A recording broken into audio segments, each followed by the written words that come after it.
2020 was a very interesting year for automotive sales.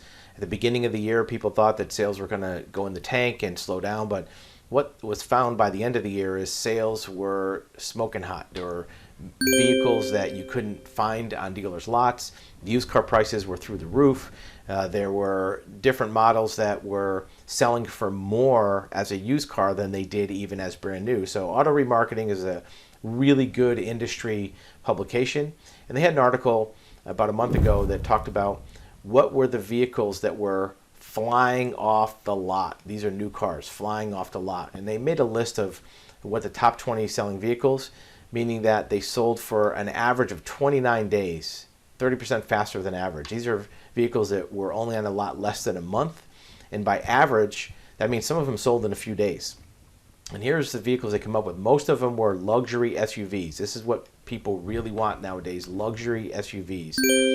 And that list included the Hyundai Palisade, which is a kind of a unsung hero of a car. Not many people think about it.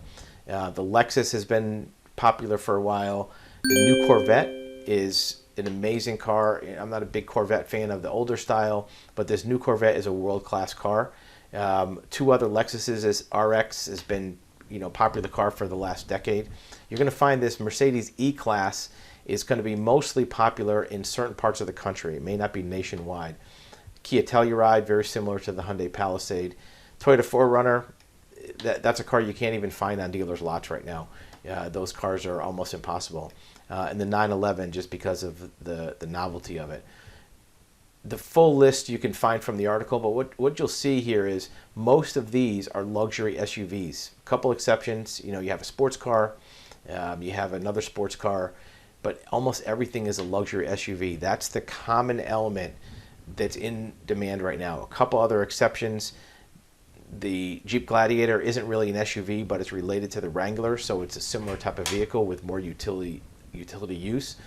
So if you have a vehicle, even an older vehicle, that fits this criteria, you may find that the market is higher than you think.